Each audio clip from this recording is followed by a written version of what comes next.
ఎన్నికలలో కూడా ప్రముఖ పాత్ర పోషించినటువంటి కవితక్క మరి ఆ రోజు 10 సంవత్సరాల క్రితం ఉన్నటువంటి మహబూబ్నగర్ తెలంగాణ వచ్చిన తర్వాత కేసీఆర్ గారు ముఖ్యమంత్రి అయిన తర్వాత మేము వచ్చిన తర్వాత ఉన్నటువంటి మహబూబ్నగర్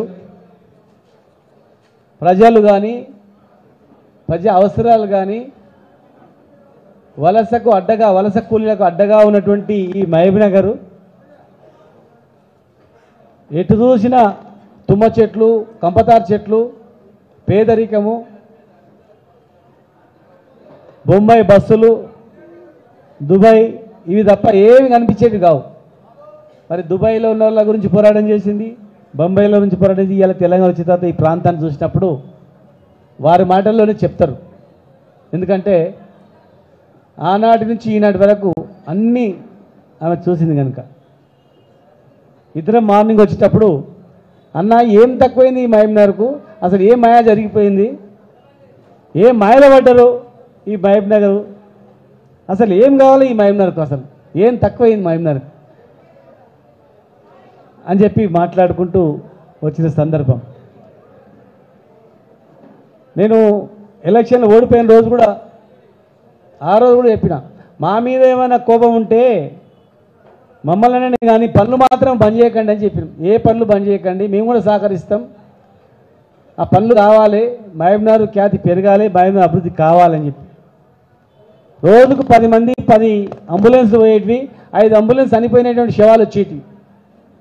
చిన్న రోగం వచ్చినా హైదరాబాద్ పోవాలంతే, ఆక్సిజన్ సిలిండర్ లేదు, ఇక్కడ ఐసీయూ ఒక బెడ్ కూడా లేనటువంటి పరిస్థితి.